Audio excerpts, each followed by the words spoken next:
सुखदेव स्वामी जी ने राजा परीक्षित को सूर्यवंश और चंद्रवंश की बहुत लंबी गाथा सुनाई।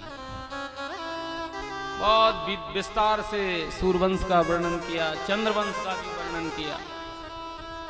लेकिन राजा परीक्षित ने सुखदेव जी महाराज से कहा कि गुरुदेव, आप कृपा करके, मैं बड़े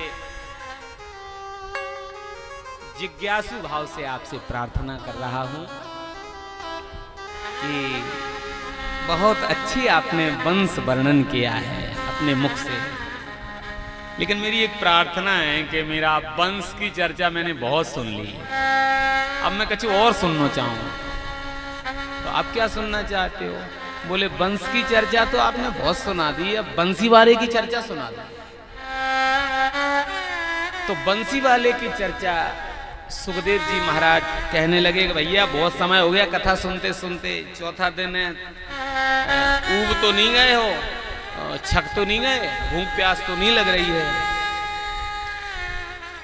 राजा परीक्षित कहने लगे, भगवान कथितो वंश विस्तारो भवता सोम सूर्यो राज्ञाम चोभय वंश्यानाम चरितम परमाद्भुतम।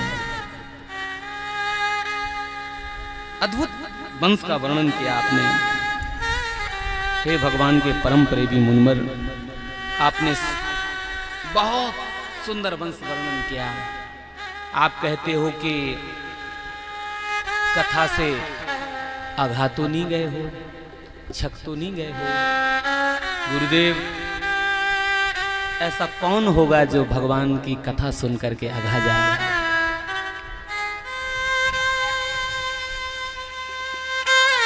ये भगवान की कथा भव औषधि है, भवौषधात् निवृत्त तरसई रूपीय माना।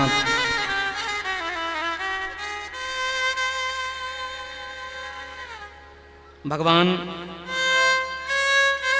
गुरुदेव भगवान श्री कृष्ण समस्त प्राणियों के जीवन दाता एवं सर्वात्मा है। उन्होंने यदुवंश में अवतार लेकर जो लीलाएं की, उनका विस्तार से हमको श्रवण करा दीजिए। जिनकी तृष्णा की प्यास सर्वदा के लिए बुझ चुकी है, वे जीवन मुक्त महापुरुष, जिसका पूर्ण प्रेम से अतृप्त रहकर गान किया करते हैं।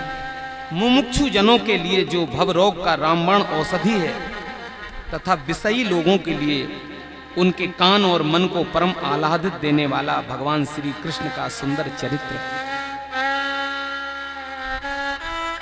इससे कौन आघा सकता है? और वो चरित्र आपके मुख रूपी चंद्र से जो है टपक रहा है अमृत के समान। बताओ गुरुदेव, जिसे अमृत पीने को मिल रहा हो, उसकी भूख संसारी व्यंजनों की तरफ जाएगी? जिसे बढ़िया बढ़िया रसगुल्ला खाने को मिल रहे हों, वो भिलभिला गुड़ खा के अपना मुंह खराब नहीं करेगा।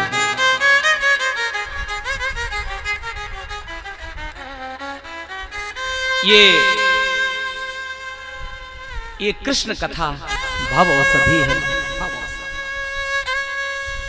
ये ऐसी दवा है कृष्ण कथा, ये भगवान की कथा ऐसी दवा है संसार की, जो भव रोग को मिटाती है। देखो, किसी को रोग हो जाए, बीमारी हो जाए और डॉक्टर साहब के पास जाओ, तो डॉक्टर साहब दो ही चीजें, एक तो दवा देते हैं, समय पे दवा खाना ये, और दवा और परहेज, दो चीजों पे विशेष फोकस उनका रहता है। परहेज भी करना, जो चीज खाने पीने की नहीं है उसको नहीं खाइए, बचाव करिए, परहेज करिए, और समय पे ये वाली दवा लेते रहो, तो रोग मिट जाता है या रोग अपना असर नहीं दिखा पाता है। तो संसार में भी हम सबको भव रोग लगा हुआ है। पुनरपि जन्मम पुनरपि मरणम पुनरपि जननी जठरे शयनम। ये जन्मना और मरना, यही रोग है संसार का। इस रोग की औषधि क्या है? औषधि है भगवान की कथा। ध्यान से सुनना आप लोग। औषधि का सेवन करते रहो और गलत चीज का परहेज करते रहो।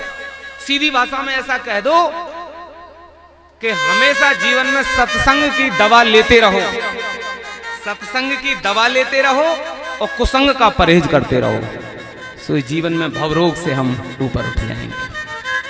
सत्संग की दवा समय पे लेते रहो, लेते रहो, कुसंग का हमेशा परहेज करो।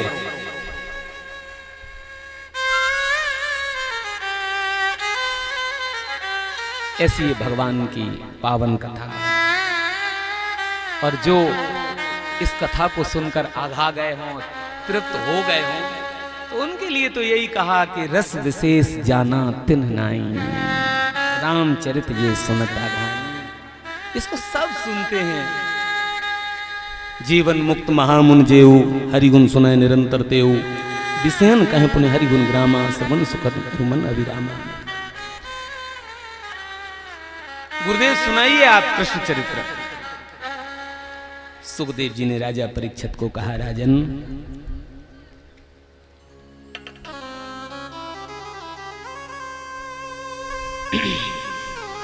प्राचीन काल में यदुवंशी राजा सूरसेन थे। मथुरापुरी में रहकर माथुर मंडल और सूरसेन मंडल का राज्य शासन करते थे।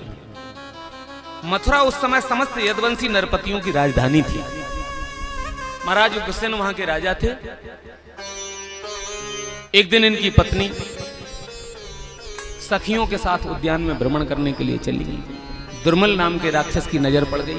परिणाम कंस पैदा हो गया। कंस पैदा हुआ तो ज्ञानी लोगों ने कह दिया कि ये तो तुम्हारे कुल का कलंक होगा उग्रसेन को।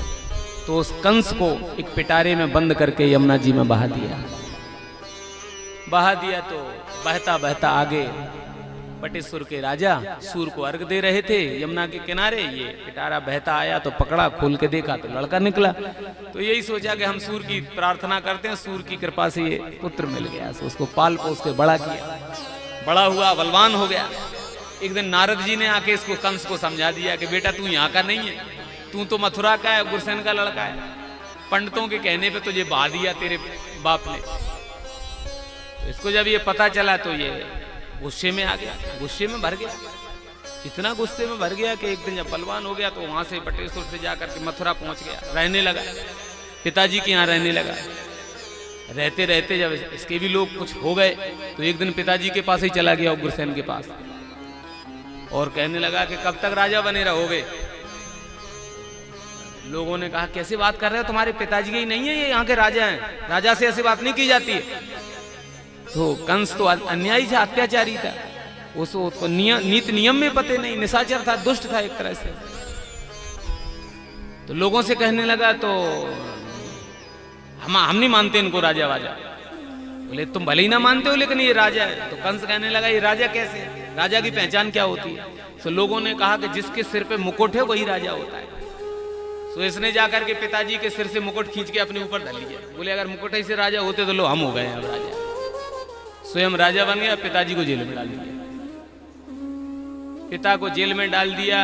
बहुत अत्याचार, अनाचार, बहुत पापाचार, भ्रष्टाचार फैला दिया इसने मथुरा में। अब अत्याचार अनाचार होने लगा तो इसकी बदनामी भी होने लगी, अपयश भी होने लगा इसका। अपयश फैलने लगा सब जगह। तो एक दिन इसके मंत्रियों ने इन्हें सलाह दी कि महाराज कुछ अच्छा काम कर लो जिसलिए तुम्हारा नाम भी हो जाए। अभी अपयश फैल रहा है, बदनामी हो रही, तो कुछ ऐसा काम करो जिससे आपका नाम भी अच्छे लोगों में आने लगे, आपके अपयश की जगह यश फैलने लगे। आप क्या करें। तो इसने अपनी कंस के चाचा देवक की पुत्री देवकी, अपनी चचेरी बहन का संबंध अपने मित्र बाल मित्र वसुदेव के साथ तय कर दिया। विवाह तिथि निश्चित हो गई। वसुदेव जी बारात लेकर के आ गए मथुरा में। बहुत विधि विधान के साथ, धूमधाम के साथ विवाह संपन्न हुआ। देवक महाराज ने भी बहुत साज सामग्री और सैकड़ों दास दासियां सोने के सामग्रियों से सुसज्जित तमाम रथ भर के विदा में साथ भेजने लगे। कंस स्वयं अपने बहन देवकी और वसुदेव को बिठा करके रथ की लगाम पकड़ करके रथ हाँकने लगा। मथुरा के लोग बड़े प्रसन्न हो गए। लोग बातें करने लगे, कानाफूसी करने लगे कि नहीं भैया, जब बहन को विदा करने जा रहे तो लोग कहने लगे देखो अपन लोग फालतू में अपयश देते हैं अपने महाराज को, महाराज खराब नहीं है, महाराज बड़े अच्छे हैं। देखो तो बहन की विदा करते समय कितना कोमल सा चेहरा हो रहा है, कितने उदास हो रहे हैं। तो अब जनता तो जनता होती है, देखो जनता की तो चाल ही अलग होती है। जनता में एक बोले और 10 समर्थन कर रहे हैं तो 100 तो जब जनता की अब 100 आदमी ये कई बात कहे, फिर 1000 कहते, लाख कहते, तो जनता की चाल बदलने में देर नहीं लगती है। जनता कहने लगी नहीं महाराज तो बहुत अच्छे हैं, तुम्हें बदनामी करते, तुम्हें कहते कि नहीं ये बहुत खराब राजा है। हम तो पहले ही कहते थे कि अपने राजा खराब नहीं है, अपने राजा नारियल के समान है, ऊपर से ही लगते हैं कठोर, अंदर से बहुत अच्छे हैं। कंस को बड़ी प्रसन्नता हुई कि हमारी बड़ाई भी होने लगी। लेकिन देवता ऊपर से विचार करने लगे कि इसकी प्रसन्नता होने लगी, बड़ाई होने लगी, और बड़ाई इसकी होने लगी, ऐसे अच्छे काम करेगा, आगे भी करेगा तो भगवान बहुत देरी से अवतार लेंगे। भगवान तो तब अवतार जल्दी जब दुष्टता इसकी बढ़ जाएगी। सो देवताओं ने आकाशवाणी व्योमवाणी बन करके आवाज दी उस समय, पति प्रग्रहणम कंस माभास्याः शरीरवाक अस्यास्त्वाष्टमो गर्भो हंतायाम वैसे बुधा। अरे मूर्ख कंस, आकाशवाणी ने कहा जिसको तू रथ में बिठाकर ले जा रहा है, इसके 8वें गर्भ की संतान तेरा काल होगी, तुझे मार डालेगी। पहले अपनी बहन को इतना दुलार कर रहा था, स्नेह कर रहा था कि प्रेमाश्रु भी छलक उठे इस दुष्ट के। आकाशवाणी सुनते ही इसके तेवर बदल गए, विचार बदल गया। जिस बहन को स्नेह विदा कर रहा था, उस बहन के सामने इसने तलवार निकाल ली, बाल पकड़ लिए और तलवार गर्दन पर रखते हुए बकवादी सा हो गया। अब सत्य कहना बहन के लिए। कंस बहुत बड़ा पापी था, उसकी दुष्टता की कोई सीमा नहीं थी, वह भोजवंश का कलंक ही था। आकाशवाणी सुनते ही तलवार खींचकर अपनी बहन की चोटी पकड़कर मारने के लिए तैयार हो गया। देखो एक बात बताएं, दुष्ट का संग किसी भी स्थिति में ठीक नहीं है। कंस बहुत बड़ा दुष्ट है, कंस बहुत दुष्ट है, और दुष्ट आदमी का संग कभी नहीं करना चाहिए। दुष्ट आदमी का प्रेम भी ठीक नहीं है और बैर भी ठीक नहीं है। दुष्ट आदमी का स्वभाव कैसा? पानी में लकीर बनाने जैसा। पानी में लकीर बनते देर नहीं लगती, वो मिटरते देर नहीं लगती। इस क्षण प्रेम कर रहा है, अगले क्षण मारने को तैयार हो जाए, कोई पता नहीं। ये विवेक शून्य होते हैं, ये विवेक नहीं कर पाते। इसलिए दुष्ट का संग नहीं करना चाहिए। एक संत कह रहे थे, बहुत अच्छे प्रवचनकार थे अपने देश के, उनके मुख में सुना था हम लोग जब 9th में पढ़ते थे। वो कह रहे थे कि आदमी 2 रास्ते पे खड़ा हो, जिसके लिए मात्र 2 रास्ते हैं। एक रास्ते से नरक मिलेगा और एक रास्ते से दुष्ट का संग मिलेगा। तो किस रास्ते पे जाए? नरक में चला जाए कि दुष्ट का संग कर ले? तो उन संत ने कहा था में, बिगर सोचे समझे नरक को चला जाए, लेकिन दुष्ट संग के लिए रास्ता मत अपनाए। दुष्ट के संग से अच्छा है नरक। बरभल बास नरक करता था, दुष्ट संग जन दे ये विधाता। नरक का बास अच्छा है, लेकिन दुष्ट का संग कभी मत करिए। इसलिए सेवस्व साधु पुरुषान जही काम तृष्णाम। संग करना है तो साधु जनों का करो, संत जनों का करो, प्रेमी जनों का करो। मारने के लिए तैयार हो गया। देवकी थरथर कांपने लगी। काल सामने खड़ा हो गया, तलवार निकाल ली, कहने लगा मैं देवकी को ही मार देता हूं। जब बांसुरी ही समाप्त हो जाएगा तो बांसुरी कहां से रहेगी, जब देवकी ही समाप्त हो जाएगी तो देवकी का लाल कहां से होगा, और मेरा काल कहां से होगा। लेकिन सुनो, वसुदेव जी ने आगे आकर के कंस का हाथ पकड़ लिया और अपनी पत्नी की रक्षा करते हुए कंस को समझाते हुए कहा कि हे भोजराज कंस, आप अपने वंश के होनहार वंशधर हो, कुल की कीर्ति बढ़ाने वाले हो, बड़े बड़े सूरवीर आपके गुणों की सराहना करते हैं। एक तो ये स्त्री, दूसरी आपकी बहन, तीसरी इसका अभी अभी विवाह हुआ है, इसके मेहंदी का रंग हाथों से नहीं छूटा है, और आप इसकी हत्या करके, इसका खून बहा करके इस विवाह के मंगलमय माहौल में आप ये क्या करने वाले? आप बहुत बड़े सूरवीर, बड़े बड़े सूरवीर आपसे लोहा, आपसे कतराते हैं, आपके नाम की जय जयकार करते हैं, और आप एक स्त्री को, बहन को मार करके आप यश नहीं कमाओगे। और देखो, कंस ने कहा तो तुम्हें पता नहीं है अभी आकाशवाणी ने क्या कहा कि इसकी संतान मेरा काल होगी, 8वीं संतान। तो वसुदेव जी ने बड़ी सुंदर बात कही। वसुदेव जी ने कहा, हे कंस, हे दुनिया के लोगों, दुनिया के लोग, दुनिया को भी संकेत किया वसुदेव जी ने कि मृत्यु के भय से आदमी को अनुचित काम नहीं करना चाहिए। मृत्यु तो जन्म लिया है तो आज नहीं तो कल, कल नहीं तो परसों, परसों नहीं तो बरसों बीत जाने के बाद एक ना एक दिन मृत्यु आ ही जाएगी। कौन बचा मृत्यु से? मृत्यु, भागवत में लिखा है, मृत्युर जन्म बताम वीरो देहेन सह जायते। मृत्यु देह के साथ जन्म लेती है। मृत्यु से बचने का उपाय नहीं करना चाहिए आदमी को। मृत्यु मंगलमय कैसे हो जाए, मृत्यु भी कल्याणकारी सुखमय कैसे हो जाए, दूसरों को आदर्श, मृत्यु दूसरों को दर्शन दे, दूसरों को सिखाए, ऐसे मृत्यु कैसे, मृत्यु सुधर कैसे जाए, ये आदमी को उपाय करना चाहिए। बचा कोई नहीं है मृत्यु से। हम तुम क्या कितने महारथी इस जग में आके चले गए, जो जाने को तैयार न थे, पछता पछता के चले गए। कोई फूल ना बाग में ऐसा खिला, खिलकर ना जिसे मुरझाना पड़ा, विधि का ये अटल विधान रहा, जिसे आना पड़ा उसे जाना पड़ा, जिसे आना पड़ा उसे जाना पड़ा। एक उर्दू के कवि ने बड़े अच्छे शब्द कहे, हृदय स्पर्श। वो कहते हैं, तुम में रूठ जाने की आदत कहां से आ गई, तुम में रूठ जाने की आदत कहां से आ गई, मरीज़े हिज्र ज़ुर्रत कहां से आ गई। कल तक तो सुना था उठा जाता नहीं बिस्तर से, आज दुनिया से उठ गया, ये ताकत कहां से आ गई। और महाराज तुम्हें इससे भय नहीं है, इसकी संतान से, 8वीं संतान से भय है। सो तो सही है, कंस को समझ में आ गया। तो महाराज मैं वचन देता हूं, इसके जो भी संतान होगी, जो लाल होगा, मैं आपको दूंगा। कंस ने छोड़ दिया, लेकिन कहते ना तो दुष्ट का संग, तो छोड़ दिया। कालांतर में पहला लड़का हुआ कीर्तिमान नाम का, वसुदेव जी देने आए, कंस ने लेकर के लौटा दिया कि इससे हमें भय नहीं है, हमें तो 8वीं से भय। वापस किया, इतने में नारद जी आ गए।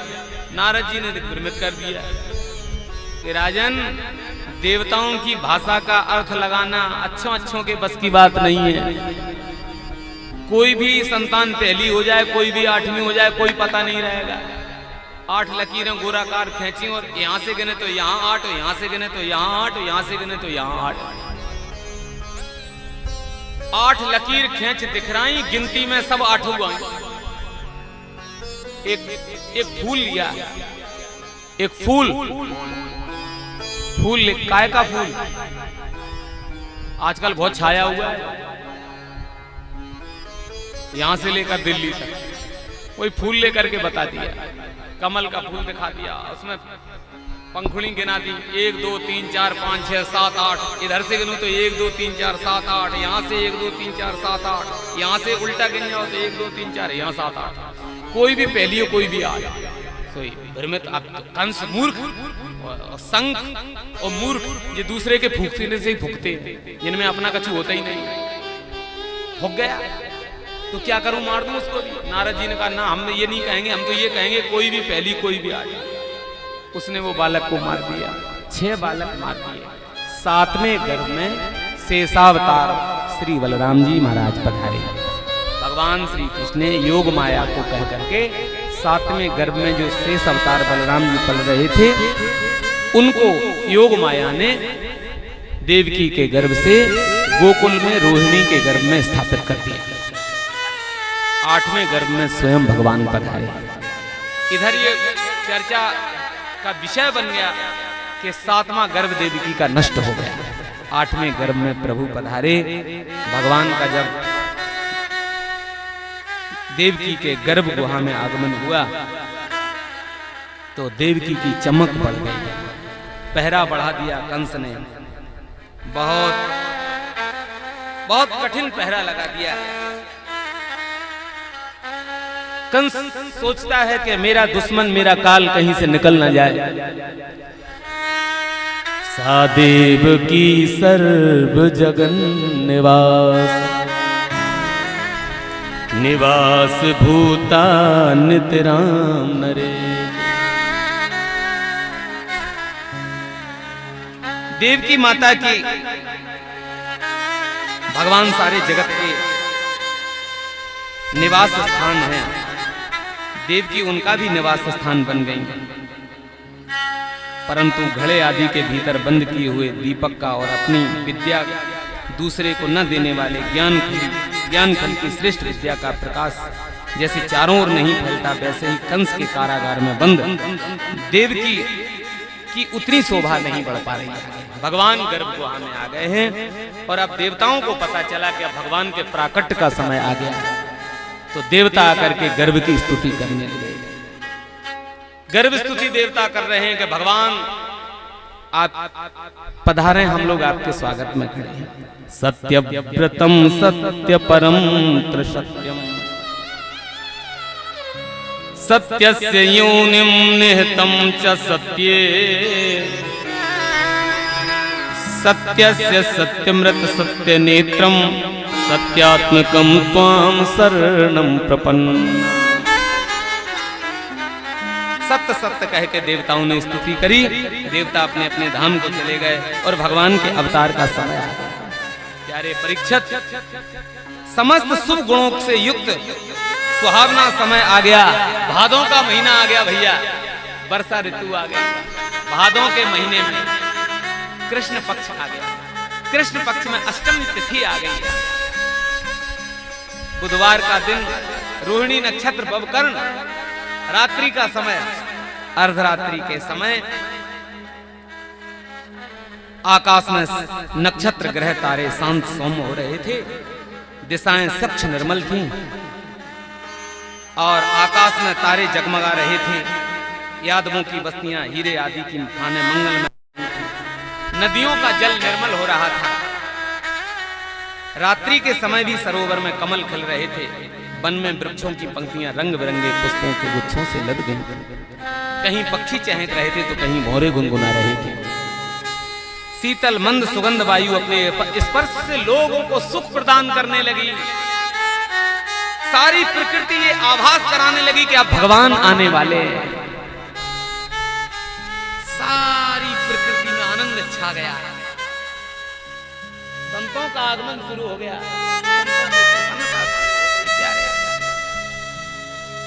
वाह, संतों की, ब्राह्मणों की जो हवन की अग्नि कंस के अत्याचार से बुझ गई थी, वो अपने आप जल उठी। और प्यारे, स्वर्ग में देवताओं की दुंदुभियां बजने लगी। किन्नर और गंधर्व मधुर स्वर में गाने लगे। सिद्ध और चारण भगवान के मंगलमय गुणों की स्तुति करने लगे। वाह। और उसी समय प्यारे, जल से भरे हुए बादल समुद्र के पास जाकर धीरे धीरे गर्जना करने लगे। और उसी समय जन्म मृत्यु के चक्कर से छुड़ाने वाले जनार्दन के अवतार का समय आ गया। चारों ओर अंधकार का साम्राज्य था। उसी समय सबके हृदय में विराजमान भगवान विष्णु देव रूपिणी देवकी के गर्भ के सामने ऐसे प्रकट हो गए जैसे पूर्व दिशा में 16 कलाओं से पूर्ण चंद्रमा का उदय हो जाता है। निशीथे तमुद्भूते जायमाने जनार्दने देवक्यां देव रूपिण्या विष्णु सर्व गुहाशया। वसुदेव जी ने देखा कि उनके सामने एक अद्भुत बालक जिसके नेत्र कमल के समान और विशाल हैं, चार सुंदर हाथों में शंख गदा चक्र कमल शंख चक्र गदा पद्म लिए हुए हैं, वक्षस्थल पर श्रीवत्स का चिन्ह। वसुदेव जी ने उनको हाथ जोड़कर प्रणाम किया। भगवान ने वसुदेव जी को समझाया कि मैंने जन्म ले लिया, आप मुझे यहाँ से टोकनी में लेकर के गोकुल में नंद भवन में छोड़ के आइए, वहां से कन्या को लेकर के आइए। आप चिंता मत करो, मैं धीरे जल्दी से आकर के आपको बंधन मुक्त करूंगा, मैं पुत्र बन के आपका आ रहा हूं। वसुदेव जी ने कहा कि मैं आपकी ये सहायता कैसे कर सकता हूँ, हाथ में हथकड़ियाँ बेड़ियाँ पड़ी हुई हैं। तब भगवान कहते हैं आप चिंता मत करिए, मन मानस बनाइए अपना। मानस बनाया, हथकड़ियाँ खुल गई, बेड़ियाँ खुल गई, भगवान छोटे से बन गए और टोकनी में वसुदेव जी ने रख करके उन्हें मथुरा के जेल में पहरेदार सो गए, दरवाजे अपने आप खुल गए। वसुदेव जी उन्हें लेकर के गोकुल की तरफ जा रहे हैं। शेष भगवान अपने तमाम फनों से ऊपर से छांव किए हैं, मंद मंद पानी बरस रहा है। ये दृश्य बड़ा अद्भुत, भक्तों को बहुत आनंद आ रहा है। यमुना जी में पहुंच करके यमुना जी को भी अपने पाद स्पर्श से आनंदित किया और छोड़ करके भगवान को गोकुल में छोड़ दिया। नंद भवन में जाकर के प्रसूति कक्ष में छोड़ दिया।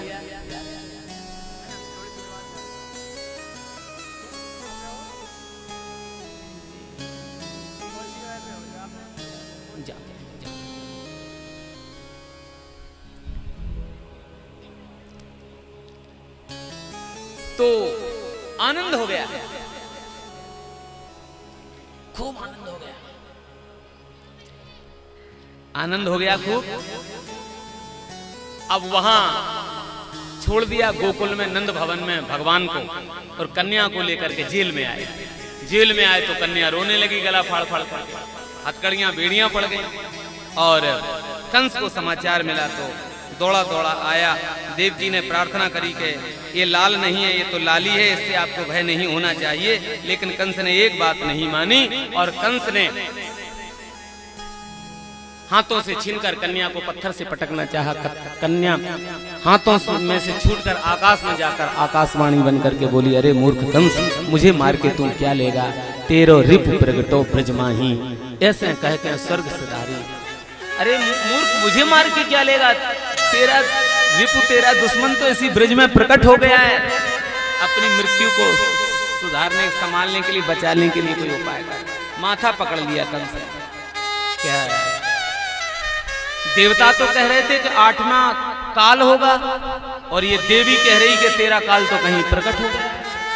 तो या तो देवता झूठ बोल रहे थे या देवी झूठ बोल रही है। झूठ तो एक ना कोई बोल ही रहा है। चलो कोई बात नहीं, रात भर बैठा रहा है ऐसी उदासी में। कन्या चली गई, सुबह होते पूतना को भेज रहा है मारने के लिए। लेकिन कंस की बात को यहीं छोड़ो, अब अपन सीधे वहां आनंद की तरफ चल रहे हैं। वहीं आनंद की तरफ चल रहे हैं जहां के लिए हमने, जिस आनंद के लिए आपको बुलाया था, नंद भवन में जो आनंद होने वाला है। प्यारे, सावधानी से बैठ जाइए आप सभी। भगवान नंद भवन में पहुंच गए और नंद बाबा 80 साल के है गए। नंद बाबा 80 साल को डोकरा है गए। और एक दिना नंद बाबा के यहाँ संतन की टोली आई। महंत जी साथ में रहे। संत महात्मा लोग दरवाजे से निकले तो नंद बाबा ने कहा, महाराज जी दंडवत प्रणाम। दंडवती प्रणाम भाई। महाराज जी स्नान कर ले, भोजन प्रसादी पाए ले, भोजन को समय। महंत जी बोले, नहीं नहीं जजमान, इच्छा तो हमारी यही थी, अब आपने कह दिया तो हम लोग स्नान करके आते हैं, तब तक पंगत तैयार करो। नंद बाबा ने बहुत बढ़िया पंगत तैयार कराई, खीर मालपुआ रबड़ी चकाचक छनवाई। महंत जी महाराज संतों को लेकर के आए, सो बढ़िया खीर मालपुआ पंगत रबड़ी की पंगति शुरू हुई। पंगति पाने के बाद बढ़िया चकाचक पंगत छनी और आचमन किया। और महंत जी महाराज ने जैसे ही मालपुआ के साथ रबड़ी के साथ डकार जैसे ही आई और पेट पे हाथ घुमाया, तो डकार के साथ पेट पे हाथ घुमाते ही महंत जी ने कहा, जय हो नंद बाबा तुम्हारी, तुमने बढ़िया पंगत आज कराई, तो जाओ, हमारा सबको आशीर्वाद है कि तुम्हारे यहाँ प्यारो सो दुलारो सो सुंदर सो छोरा है जाए। नंद बाबा ने खोपड़ी पकड़ ली कि अब 80 साल के हो गए, अब तक तो भयो ना है, और 80 साल में आपका हो जाएगा और आप आशीर्वाद दे रहे हो। सो मानती जी ने कहा ऐसी बात है कि छोरा है ही नहीं तुम्हारे अभी तक? बोले महाराज कछुए पर तमाम उपाय करने के बाद भी नहीं भाई ये कोई छोरा। तो महंत जी बोले नंद बाबा चिंता मत करो, अब तुमने पंगत कराई है तो पंगत को फल तो कछु ना कछु दे के ही मानेंगे। नंद बाबा चिंता मत करो, अब तुम्हारे घर से हम तुम्हें चिंगेंगे, जब तुम्हारे घर में छोरा हो जाएगा तब। अब यहीं बैठ के माला सटकाएंगे और जब तक छोरा नहीं हो जाएगा तब तक माला अब यहीं चलेगी। एक बात करो नंद बाबा, पंगत की कसर तुम मत कराइयो, माला सटकाए की कसर हमला कम मत नहीं। तो नंद बाबा बोले महाराज अगर माला से ही छोरा होते तो खीर मालपुआ की कोई कमी नहीं, तो भंडारे खुलवा दिए कि महाराजन की कछु कमी ना रह जाए, जो खाना हो चकाचक घुटवाओ। अब महाराज खीर मालपुआ रसगुल्ला रबड़ी छन बराबर चकाचक मालाएं चल रही हैं। नंद बाबा को भी एक माला मंत्र दे दिया कि इस मंत्र का तुम जप कर लिया करो, इसका जप तुम कर लिया करो। तो वो भी जप करने लगे बैठे बैठे, लेकिन जो मंत्र नंद बाबा को दिया था वो मंत्र भूल गए। क्यों? कभी कभी क्या होता है कि मनस्थिति के कारण परिस्थिति बिगड़ जाती है। परिस्थिति, क्षमा करें, परिस्थिति के कारण मनस्थिति बिगड़ती है। परिस्थिति ऐसी बन गई कि 6 महीना से सेवा कर रहे, 6 महीना से मालपुआ चल रहे और छोरा को अब न तब। तो नंद बाबा सोचने लगे कि हे भगवान, खीर में कमी नहीं, रबड़ी में कमी नहीं, मालपुआ में कमी नहीं। और सही बात भी है, खर्च करने वाला सोचता है कमी कछु है ही नहीं और छोरा को कछु। अब अबे तो भयो नहीं, 6 महीना हो गए। तो जो मंत्र दिया था वो भूल गए और एक मंत्र दूसरा ही जपने लगे। क्या? जो मन में चल रहा था वो चलने लगे, जपने लगे कि अबे तो भयो नहीं, आगे पतो नहीं, अबे तो भयो नहीं, आगे पतो नहीं, होगो के नहीं होगो। जो सोच रहे थे तो जो मंत्र ही बन गया, यही की माला जपन लगे। लेकिन माला जपते जपते एक दिन शुभ समाचार मिला कि नंद बाबा, तुमने जिन संत ब्राह्मणों को पंगति कराई है उनके आशीर्वाद से नंद रानी को परम लाभ की प्राप्ति हो गई। परम लाभ की प्राप्ति हो गई तो नंद बाबा को बड़ी खुशी। नंद बाबा अपनी बहन सुनंदा के ससुराल चले गए। सुनंदा से कहा कि बहन तू क्या कर रही है सासरे में? चल मायके में, तेरी भाभी के कछु छोरा छापरो होवे बारो है, तो पहलते ही काहे ना चलते। अब सुनंदा या तिथि के या समय के इंतजार में बहुत समय से थी। क्या है कि नंदरानी जब विवाह के समय आई तो 9 लाखा हार पहन के आई थी, और 9 लाखा हार सबसे पहले नंदरानी की नंद बाबा की बहन सुनंदा ने देख लिया। तो सुनंदा यही मन में सोचती थी कि जब भाभी के छोरो होएगो तो 6 महीना पहले से इतनी सेवा कर देंगे, भाभी की इतनी सेवा कर देंगे कि जो 9 लाखा हार लेके ही मारे। अब भैया वह 9 लाखा हार क्या करें, सुनंदा खुद ही बूढ़ी है गई ससुराल में और भाभी के कछु भयो ना है और 9 लाखा हार मिलो ना है। अब भाभी को जब समाचार मिलो कि भाभी के कछु होवे बार है, तो सुनंदा बुढ़ापे में बिल्कुल छेल छबीली बन करके अपनो दंड कमंडल बोरिया बिस्तर संभाल करके भैया के संग मायके को आई। और 6 महीना पहले से यशोदा मैया की सेवा, ले मालपुआ का, ले बादाम का हलवा, ले रबड़ी, आनंद कर दिया, इतनी सेवा कर दी। अच्छा, सेवा भी केवल 9 लाखा हार के सोच में हो रही है। अब जब समय नजदीक आ गया तो रात्रि जागरण होने लगे नंद भवन में। रात्रि जागरण हो रहे हैं, ढोल मजीरा लेकर के सखियां गा गा करके इंतजार कर रही कि शुभ समाचार मिल जाए। कई दिन बीत जाने के बाद एक दिन रात्रि जागरण में सुबह सुबह सुनंदा नंद भवन में प्रसूति कक्ष में गई तो सुनंदा ने देखा कि भाभी के बगल में प्यारो सो दुलारो सो एक सुंदर सो छोरा लेटो भयो। सुनंदा ने पाया कि छोरा है गयो है, सो दरवाजे पे जाकर कांसे की थारी उठाई और जमुना जी पे ब्राह्मण बोल दिए कि हे जमुना मैया, 1 से 8 ब्राह्मण जमाएंगे, ये छोरी ना हो ये छोरे ही हो। तो जाकर के देखा तो वो छोरी ना होकर के छोरे ही था और जाकर के नंद बाबा को थारी बजाती हुई ढूंढने लगी। अरे नंद बाबा, अरे नंद बाबा। नंद बाबा एक अथाई पे बैठे माला सटका रहे थे। अबे तो भयो ना है, आगे पतो ना है। उधर सुनंदा पहुंची, नंद बाबा। सो एक ग्वाले ने कह दिया कि इतने बाबरी बनी काहे को फिर रही है, सुनंदा वो बैठो है तेरो बाबा अथाई पे। तो जा करके नंद बाबा को हिला करके कहा कि काहे को माला जप रहे हो, जिसको माला जप रहे थे वो तो सब शुभ समाचार लेके मैं आई हूँ। सो नंद बाबा बोले बहन सुनाओ तो का समाचार लेके आई हो। सुनंदा कहती समाचार तो सुना के ही रहूंगी, लेकिन ये बात तो बताओ अपन को का इनाम मिलेगो, अपन को का मिलेगो। सो नंद महाराज ने बगलबंदी की जेब में हाथ डाल करके चाबी तिजोरी की निकाली और सुनंदा बहन को दे दी कि ले बहन ते ही जब तिजोरी की मालकिन जो तो लेने हो सो लिए, लेकिन शुभ समाचार सुनाए गए।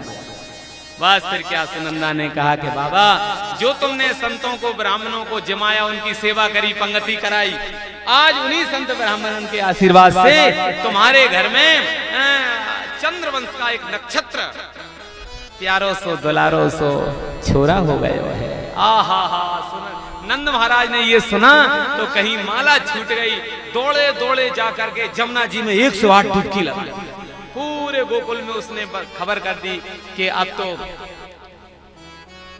छोरा है गया है। तो भैया सब ग्वाल वाले नंद बाबा को ढूंढते हैं। एक ग्वाल वाले ने आकर के नंद बाबा को पीरी धोती पहराए दी, एक ने पीरी बगलबंदी, पीरी पगड़ी धर दी, बढ़िया मोटो मोटो काजर लगाए दो, सुंदर बना दो, थापक थुआ चंदन धर दियो, और गोप गोपियां सज धज करके बढ़िया पीली लहंगा चुनरी पहन करके सब की सब नंद भवन की तरफ बधाई देने के लिए जा रही है।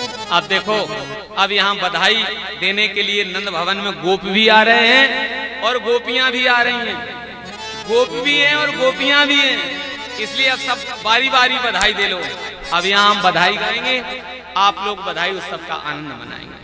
देखो भैया, दो दल हैं तो दोनों की आवाज देखी जाएगी। पहले हम कहेंगे भैया बधाई हो, तो माताएं बहनें आप इनकी आवाज सुनना। फिर हम कहें मैया बधाई हो, तो आप इनसे भी उच्च स्वर में बोलना, इसलिए आपको विजय श्री प्राप्त हो। आवे आनंद की बात है, केवल कथा का प्रसंग है और अपने मन को आनंद दीजिए। तो बोलिए भैया लोग सभी सावधान हो जाइए, अपने मूंछों की इज्जत रखते हुए बहुत उच्च स्वर में बोलिए भैया बधाई हो। यार तुम्हें हो क्या गया यार, तुम तो ऐसे बोले जैसे तुम्हें सांप सूंघ गया हो। अरे नहीं यार, इज्जत हमको भी रखनी पड़ेगी ना यार, तुम की ऐसे। अरे भैया ऊंचे स्वर से बोलो, भगवान ने जवान दिए तो बोल करके दिखाओ। बधाई हो कहना है आपको पलट करके, भैया बधाई हो।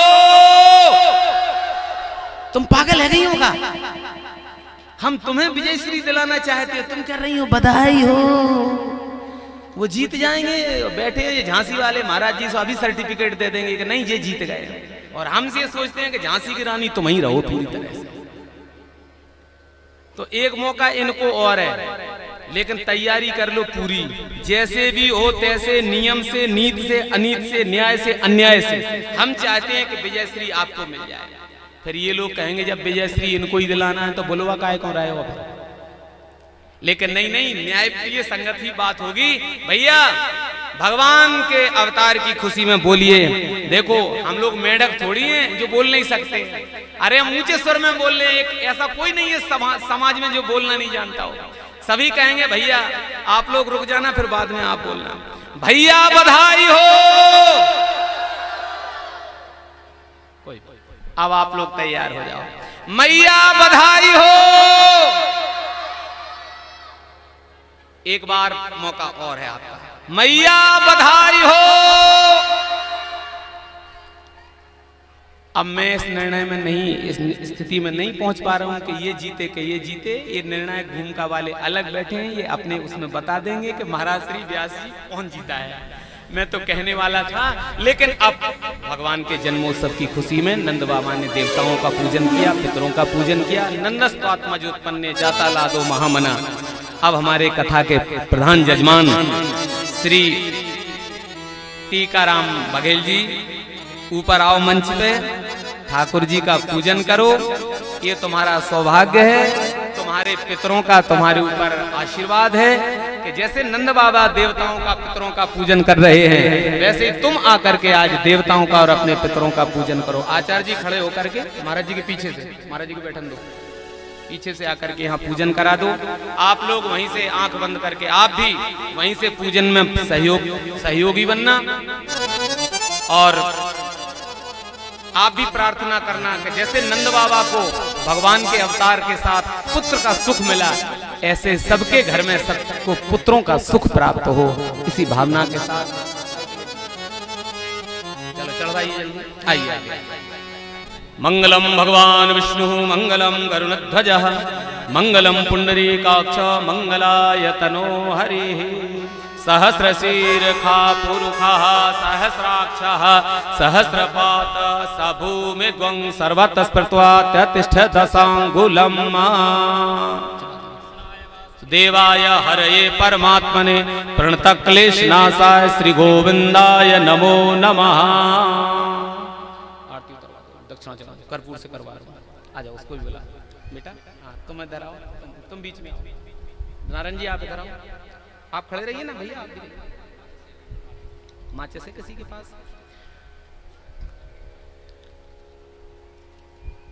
चंद्रमा मनसो जात चक्षुः सूर्यो अजायत श्रोत्राद्वायस्य प्राणस्य मुखादग्निरजायत कर्पूर गौरम करुणावतारम संसार सारम भुजगेन्द्रहारम सदा वसंतम हृदयारविंदे भवम भवानी सहतम नमामि। हवि प्रणम्य अस्तु दशवीरगुं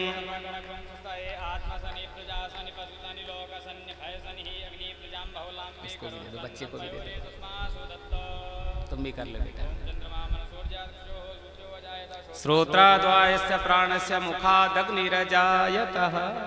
दक्षिणा चढ़ा दो और लेकर के जितने भी संत बैठे हैं इनका, महाराज जी का, संतों का और इनका भी, ये संगीत के साधक, इनको सबको ही आज दक्षिणा दे करके वो करना, ठीक है। आप सब भी इस पावन अवसर पर इधर जाओ, रविंद्र खड़े हो, दो जने, ठीक है, यहाँ खड़े हो, यहाँ पहले बाद में दे देना, बाद में दे लेना, बाद में ले लेना, यहाँ खड़े हो, दोनों लोग घूम के खड़े हो जाओ आगे पीछे, बस ऐसे हाथ जोड़ो सबके सामने। आप सब लोग ताली बजा करके इनको आशीर्वाद दीजिए कि भगवान इनको धन धान से पूरा करें और इनको शुभकामनाएं दीजिए कि इनको खूब शक्ति संपन्नता वाला प्रभु बनाएं। जैसे इनने ये भगवान की कथा कराई है, भगवान इनको खूब अच्छे से अच्छे समय दिखावें। मेरा भी आपको खूब आशीर्वाद है, खूब दोनों प्रसन्न रहिए, अपने पुरखों का नाम करिए। अब सबको दक्षिणा दे करके अपने स्थान पर बैठ करके, बैठना नहीं है, झूमना है, नाचना है, वहां नीचे जाना। चलो भैया अब सब बधाई के लिए तैयार हो जाओ। टीकाराम जी की पत्नी जहां हो, उनके माताएं जहां हो, उनके परिवार के लोग, हालांकि सभी उनका परिवार जहां बैठे, तो सारे लोग, सारी माताएं बहनें सब झूम झूम करके नाच गा करके बधाई गाइए मेरे साथ। और सुनो, गाना भी है और नाचना भी है। अब कृष्ण कन्हैया का उत्सव हुआ है ना, तो कृष्ण कन्हैया के उत्सव में नाचना जरूरी होगा, लेकिन ये बाउंड होगा ये कि जिसको तबले की थाप के साथ नाचना आता हो वही ठुमका लगा करके खूब बधाई उत्सव मनाइए। बोल नंद के लाला की जय हो। कृष्ण कन्हैया लाल की जय, नंदोत्सव की जय। गाइए मेरे साथ, खूब आनंद के साथ गाइए।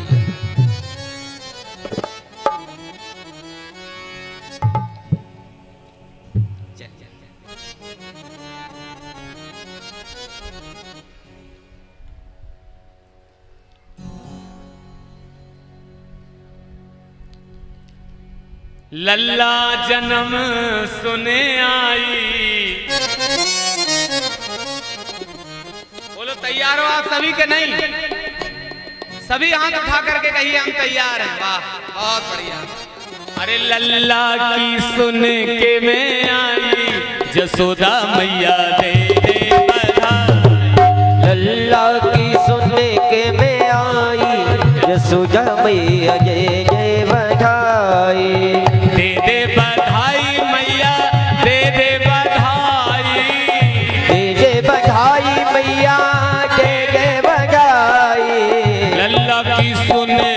में आई जय हो। यशोदा मैया दे दे बधाई। लल्ला की सुनने के में आई यशोदा मैया जय जय बजाई। टीका भी लूंगी मैया झूमर भी लूंगी, टीका भी लूंगी मैया झूमर भी लूंगी। कुंडल की कर दे ओ साई यशोदा मैया दे दे बधाई। कुंडल की कर जो साई यशोदा मैया जय जो बधाई। लल्ला की सुने के मैं आई यशोदा मैया दे दे बधाई। ओ लल्ला की सुनने के में आई यशोदा मैया जय जय बजाई।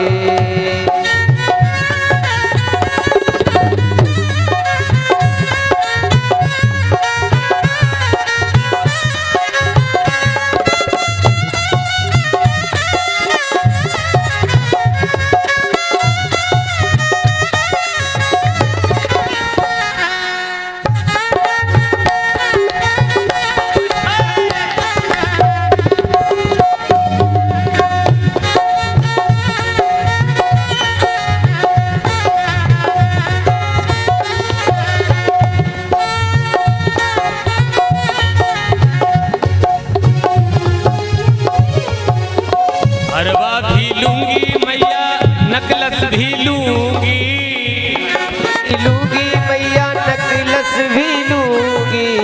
हरवा भी लूंगी मैया नकलस भी लूंगी।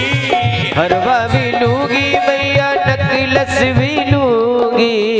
लॉकेट की अरे लॉकेट की कर दे ओ साई यशोदा मैया दे दे बधाई। लॉकेट की कर जो साई यशोदा मैया जय जो बजाई।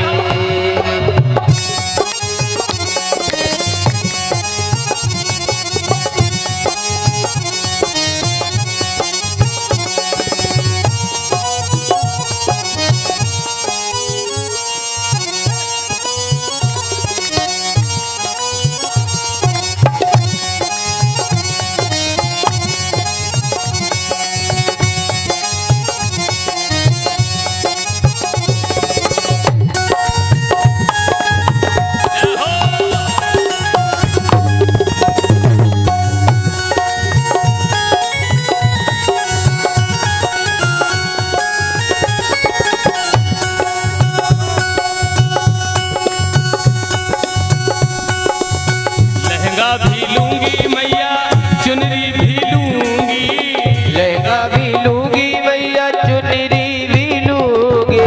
चुनरी भी लूंगी मैया चुनरी भी लूंगी। चुनरी भी लूंगी मैया चुनरी भी लूंगी। दस्ते भी लूंगी मैया चूड़ियां भी लूंगी। दस्ते भी लूंगी मैया चुरिया भी लूंगी। और घड़ियों की कर दे ओ साई यशोदा मैया दे दे बधाई। लल्ला की सुनने के में आई यशोदा मैया जय जो बजाई।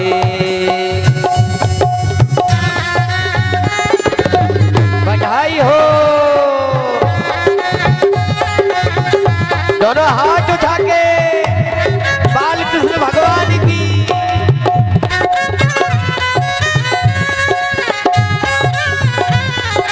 जय हो।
पायल भी लूंगी।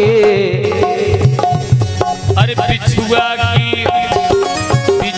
की कर दे ओ साई, यशोदा मैया दे दे बधाई। बिछुआ की कर जो साई, यशोदा मैया जय जो बधाई। यशोदा मैया दे दे बधाई। यशोदा मैया जय जय बधाई। यशोदा मैया दे दे बधाई। यशोदा मैया जय जय बधाई। यशोदा मैया दे दे बधाई।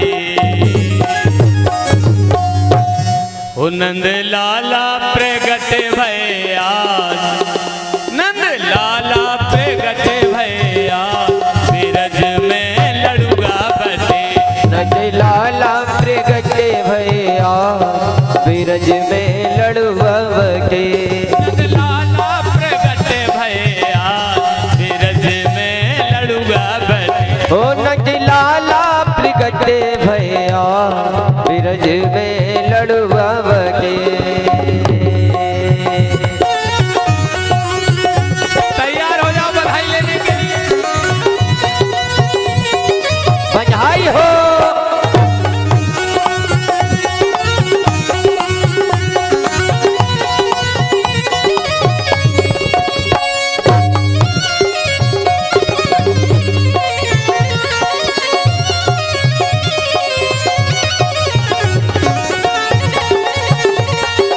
बधाई हो।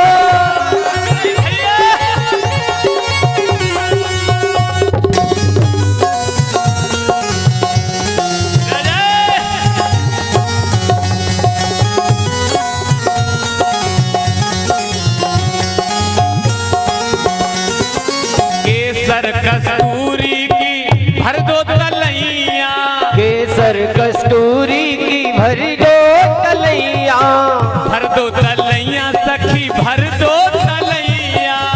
भर दो तलैया सखी भर दो तलैया। अरे मोहरन की करो नो छार। जय हो। अरे मोहरन की करो नो छार, बिरज में लड़ुआ बटे। नज लाला प्रगट भया, बिरज में लड़ुआ बटे।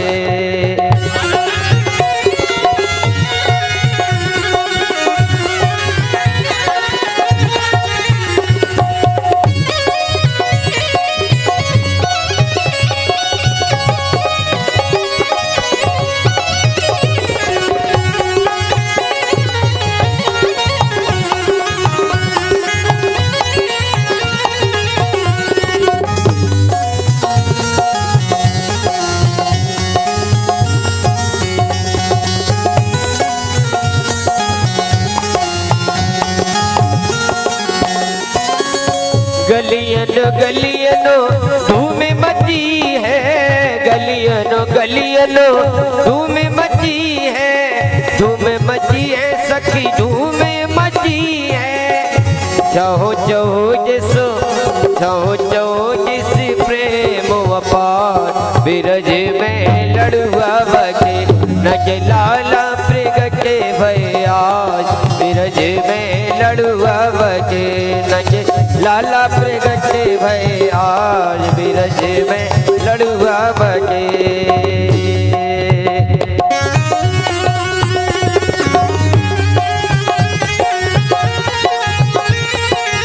जय हो।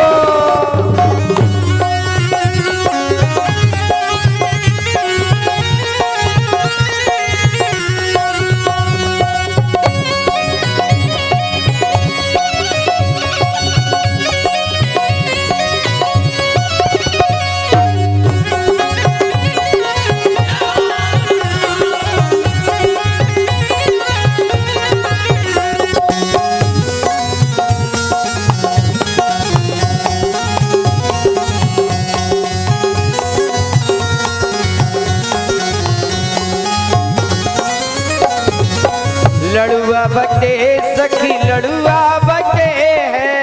लड़ुआ बटे रसगुल्ला बटे। नज लाला ओ नज लाला, नज लाला प्रगटे भया विरज में लड़ुआ बजे नज लाला प्रगटे भया विरज में लड़ुआ बजे विरज में लड़ुआ बजे विरज में लड़ुआ बजे विरज में लड़ुआ बजे। बहुत बढ़िया, आनंद हो गया है। एक दो, जल्दी करो, जल्दी बिठा लो, बैठ जाइए सभी बैठ जाओ, आप जाओ, बस महाराज जी को बैठ जाओ, आ जाओ सभी, आओ आगे करो जल्दी, विष्णु आओ, टीकाराम जी बैठिए, चलो दो लाइन में गाइए सभी, और सभी को हाथ उठा करके सबकी झूम करके अपने स्थान पर चक्कर लगा के गाना है। एक बधाई है, 100 बार बधाई, लाखों बार बधाई, 100 बार बधाई लोगों, अरे लाखों बार बधाई, नंद जी के, यशोदा जी के। अच्छा वो खड़े तो हो जाओ अपने स्थान पर सभी, माता मैंने खड़े हो जाओ अपने स्थान पर, और रुकिए भैया, खड़े हो जाओ सभी, खड़े हो जाइए सभी, और खड़े होकर के सुनो, उठाओ इतने हाथ, आज बूढ़े भी जवान हो जाओ सभी, उठाइए सभी, और ताली सेवा करते हुए अपने स्थान पर चक्कर काटते हुए ब्रिज की गोपी, ब्रिज के गोप तो बनो, 1 2 3 4 आनंद है।